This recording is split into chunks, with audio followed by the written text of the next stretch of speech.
Coba kalian bayangin, PC sekecil konsol bisa dibawa kemana-mana, harganya cuman 5 jutaan. Dari dulu gua kepengen rakit PC mini kayak gini. Dan sekarang jadi juga PC-nya. Penasaran? Yuk kita bahas. Pertama-tama, rakit mini PC yang kecil tentunya harus casingnya dulu dong. Nah, ini adalah casing mini, volumenya cuma 14 liter yang harganya sangat terjangkau. Namanya VBR M3. Nah, saking kecilnya, case ini tuh bahkan dikasih pegangan tangan. Yang tentunya tujuannya itu buat dibawa-bawa. Nah, meskipun kecil, tapi casing ini tuh cakep banget. Simple. Terus komponen-komponen yang gede itu masih bisa masuk. Kayak misalnya PSU-nya. Ini masih bisa pakai PSU ATX. Yang dimana bisa bikin budget kita jauh lebih hemat. GPU-nya juga bisa sampai 30 cm. Mobonya juga bisa pakai Mobo MATX kalau kalian mau. Jadi udah aman banget. Untuk port bagian depannya, karena ini mini, jelas ya, cukup terbatas. Tapi meski terbatas, udah ada Type-C-nya juga. Di bagian atasnya, seperti yang gua bilang tadi, ada handle-nya dan kalian bisa taruh 2 kipas juga. Tapi di rakitan kali ini gua nggak akan pakai kipas ya, selain karena budgetnya mepet, gua juga pengen bikin ini itu seringan mungkin buat dibawa-bawa. Untuk bagian bawahnya, ini sama ya kayak atasnya, bolong-bolong dan kalau kalian mau, ini udah dikasih filter debunya. Jadi bebas kalian mau pasang atau enggak. Nah, untuk PSU-nya itu dikasih bracket kayak gini. Jadi ini tuh harus kalian lepas. Dan PSU ATX-nya kalian bakal pasang di bracketnya ini. Untuk colokan powernya ya, bakal connect pakai sambungan ini ke belakang. Jadi ada colokan PSU female ya di bagian belakangnya. Sedangkan yang di depan ini kalian pasangkan ke PSU kalian. Nah, untuk PC mini kita kali ini, dapur pacunya kita nggak pakai yang terlalu powerful. Karena alasan budget dan memang tujuannya buat dibawa-bawa ya. Untuk ngedit di luar sama main game, makanya kita pakai Ryzen 5 3400G. Dan juga karena adanya CPU ini di studio gua. Sebenarnya pakai iGPU doang bisa ya rakitan ini. Tapi gua pengen rakitannya lebih powerful lagi buat main game-game AAA. Ya istilahnya buat gantiin konsol gaming. Untuk mobonya, gua bakal pakai Mobo ITX yang udah lama gua punya. Ini B450i Aorus yang cocok buat rakitan ini karena kita bakalan ada sedikit RGB-nya. Jadi dengan adanya ARGB header di motherboard, kita bisa hemat tempat, nggak usah pakai controller. Oh ya, gua juga tetap bakal coba pasangin Mobo MATX ya, biar kalian lihat leganya casing ini bisa dipasangin Mobo MATX, meskipun ukurannya ini termasuk mini. Ngomong-ngomong, Mobo ITX ini meskipun kecil, tapi portnya udah lengkap ya, dan banyak banget fitur-fitur yang bagus. Selain ya tentunya looks-nya itu bagus banget. Untuk storage-nya sendiri, gua bakal pakai NVMe 256 aja ya. Cukup buat Windows. Saran gua kalau kalian rakit PC mini, mending pakai SSD M2. Selain ini tuh hemat tempat, pasangnya juga gampang. Nanti untuk game-gamenya kalian pakai eksternal SSD aja. Untuk RAM-nya bebas sih kalian mau pakai RAM apa. Biasanya kalau mini PC itu harus pakai yang low profile. Tapi untuk di casing ini tuh udah aman banget. Kalian bisa pakai RAM yang tipe apapun. Nah, untuk CPU coolernya karena ini PC mini, bisanya cuman tower cooling yang agak kecil. Kalau nggak salah mentok itu 17 cm. Makanya gua pilih Oxypus Gamma A40 ini. Selain karena ukurannya pas di casing ini, nggak tahu kenapa ya, gua suka banget desain dari produk-produk Oxypus. Kalian lihat deh, bahkan grillnya aja didesain kayak gini. Keren banget. Bahasa desainnya itu simple, tapi tampilannya itu gagah banget. Oh ya, cooler ini juga bisa untuk banyak soket ya. Dari Intel Gen 9 sampai yang terbaru bisa semua. AM4, AM5 juga udah aman banget. Plus ini udah ada ARGB-nya juga yang bisa di-custom warnanya. Nah, sekarang saatnya GPU-nya. Kita bakal pakai GPU yang udah mumpuni banget buat ngegame Full HD, yaitu RX 570. Gua pilih ini ya karena tujuannya buat rakitan mini PC yang terjangkau. Dan pastinya ini nggak terlalu berat ya, cuman 24 cm kalau nggak salah. Jadi juga pasti muat di casing mini kita. Tapi tenang aja, gua juga bakal tes untuk yang GPU agak gede, apakah bisa masuk ke dalam casingnya. Yang terakhir, menurut gua komponen ini penting banget buat rakitan ini. Nanti gua kasih tahu kenapa PSU Oxypus Gamma P650 ini penting banget buat rakitan kali ini. Jadi PSU ini tuh udah sesuai namanya ya, 650 watt yang kuat buat jalanin GPU high-end. Dan ini juga udah 80 plus watt efisiensi. Jadi udah aman banget dan cukup banget buat tenagain rakitan kita kali ini. Sedangkan garansinya juga cukup panjang ya, sekitar 3 tahun. Udah lumayan panjang lah itu. Nah, untuk kabelnya ini yang kita perlukan buat rakitan mini-mini kayak gini. Ini adalah kabel yang udah sleeve, alias kabel yang udah empuk dan enak banget buat diatur-atur. Biar enak kalian lihat perbandingannya aja ya, kabel yang keras sama kabel yang empuk sleeve kayak gini. Nah, ini tuh bakal berguna banget buat kalian yang rakit PC mini. Karena untuk ngatur kabelnya itu bakal gampang banget dibanding kabel-kabel yang keras. Makanya gue bilang PSU ini tuh penting banget. Nanti kalian bakal lihat ya pas ngerakit sengefek apa kabel yang kayak gini. Selanjutnya ini adalah komponen yang nggak wajib ya. Ini adalah monitor sensor yang bisa tampilin suhu atau gambar GIF custom. Gua pernah bahas aksesoris ini di video sebelumnya lengkap. Jadi kalian lihat aja video sebelumnya. Tapi yang jelas monitor sensor ini tuh bakal berguna untuk rakitan ini. Nanti kalian lihat aja. Oke, langsung aja kita rakit. Pertama kita pasang RAM-nya ya. Ingat sampai bunyi klik ya. Terus kita pasang Armor M2-nya ya, supaya lebih adem. Nah, untuk CPU coolernya, gua bakal pasang mountingnya aja. Karena takutnya nanti pas mau pasang colokan-colokan ke motherboardnya, ketutup sama towernya. Nanti malah bikin hidup kita jadi susah. Soalnya dijamin ya, space-nya itu bakal sempit banget untuk PC-PC mini. Oke, sebelum kita pasang motherboardnya, gua bakal liatin kalian kalau casingnya ini cukup buat Mobo M-ATX. Ini kalian lihat ya, masih lega banget jarak ke PSU-nya. So, monggo kalau kalian mau pakai Mobo M-ATX. Oke, kita pasang dulu back panelnya dan kita pasang Mobonya. Jangan lupa untuk kalian baut ke 4 sisinya. Nggak usah keras-keras ya guys ya, secukupnya aja. Next, jujur ini yang agak susah. Kita pasang PSU-nya. Bracket yang di casing kita lepas dulu dan kita pasang bracketnya di PSU kita. Oh ya, ini tombol powernya harus kita nyalain sekarang ya. Karena kalau nanti udah terpasang, kita nggak bakal bisa pencet tombolnya.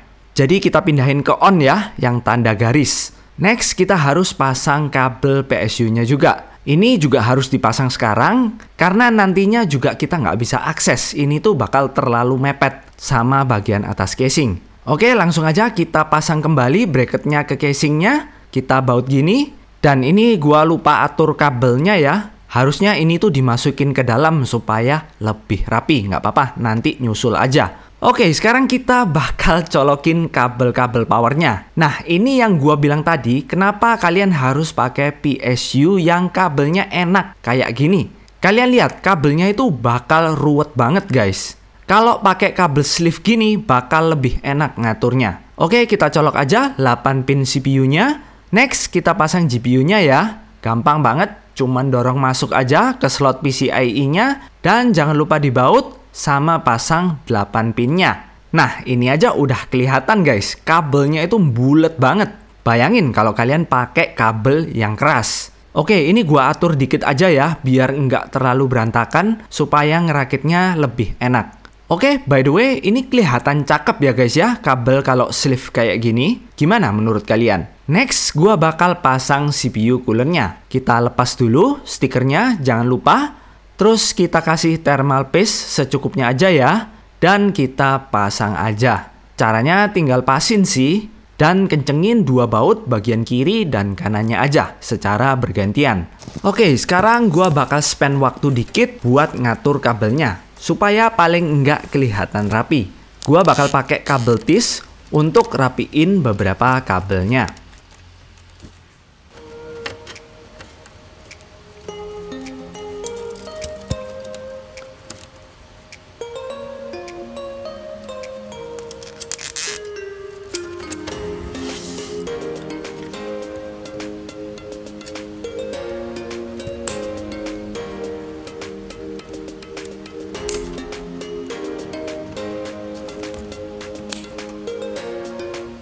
Nah, terakhir, ini gunanya layar kecil yang tadi gue bilang. Layar ini tuh bakal nutup bagian kabelnya sini, supaya paling nggak kelihatan sedikit lebih rapi lah. Tujuannya ini sih, tapi kayaknya nggak ketutup yang gimana-gimana banget ya. Oke, udah kelar rakitannya, kita coba nyalain.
Oke, PC-nya siap untuk kita bawa-bawa. Nah, gimana dengan performanya nih? Panas atau enggak? Ternyata setelah gua stress test pakai Cinebench R23, suhunya cukup adem ya guys. Ini masih sekitar 70-an derajat. Jadi aman banget meski PC ini kecil dan tanpa kipas sama sekali. Mantep banget. Untuk skornya nothing spesial ya, karena ini CPU lama dan cuman 4 core 8 thread. Nah, karena tujuannya buat main game secara mobile, tentunya kita tes main game AAA. Yang pertama di game Control. Mantep nih FPS-nya. Bayangin, PC kecil gini harga 5 jutaan bisa imbangin konsol yang harganya lebih mahal. Di game ini kita bisa dapat 60-70 FPS di preset medium.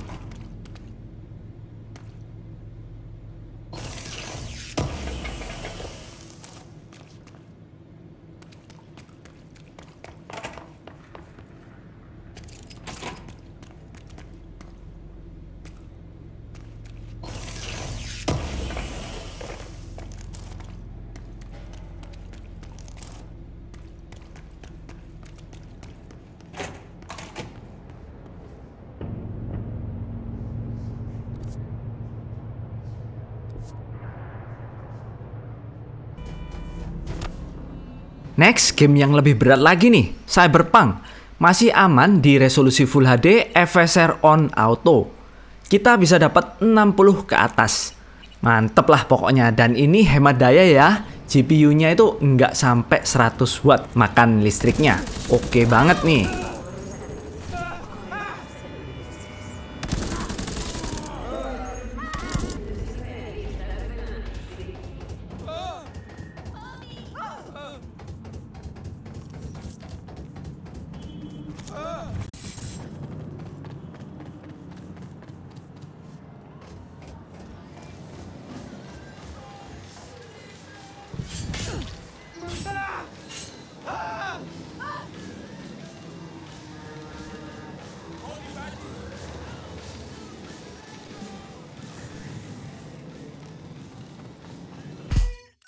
Berikutnya di game yang gua lagi demen banget nih, Ratchet & Clank. Ini tuh game laris di PS5 ya. Super mantep nih FPS-nya. Preset medium, frame generation on, bisa dapat 70 sampai 90 FPS. Wah, ini sih smooth banget guys. Gimana menurut kalian?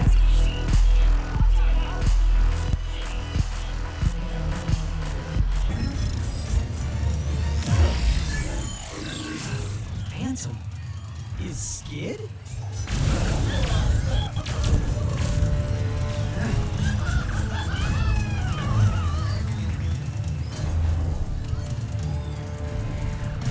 Better take care of these guys or they'll go after Phantom too. Phantom, wait! Are you? I was just in the middle of a mission. I'm Ratchet. I heard you were... No names! You've got to be smarter than that if you want to join the Resistance in your life. Why does everyone think I'm the Resistance? Of the Emperor.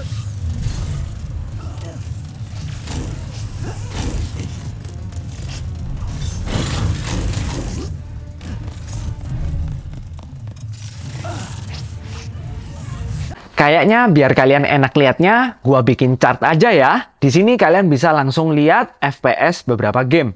Pastinya udah super playable semua ya, di atas 60 FPS. Paling cuman Horizon Zero Dawn yang agak harus diturunin aja presetnya. Nggak masalah sih kalau menurut gua. Kalau menurut kalian gimana guys? So ya, ini rakitan mini PC yang asik banget untuk dibuat ngegame. Oh ya, gua udah tes fitting ya buat GPU yang lebih gendut dan lebih panjang. Ternyata ini masuk kok. Aman ya, selama masih di batas 30 cm. Cuman ya, itu tadi pasti bertambah berat. Nah, kira-kira berapa total rakitan mini PC ini? Gua tampilin aja ya. Ini beneran 5 jutaan. Meski 5 juta atas ya, 5,7 juta. Tapi kalau kalian mau ubah-ubah komponennya, boleh banget pakai RTX 2060 misalnya. Masih muat. Mobonya juga ganti MATX juga bisa. Bebas pilihan kalian.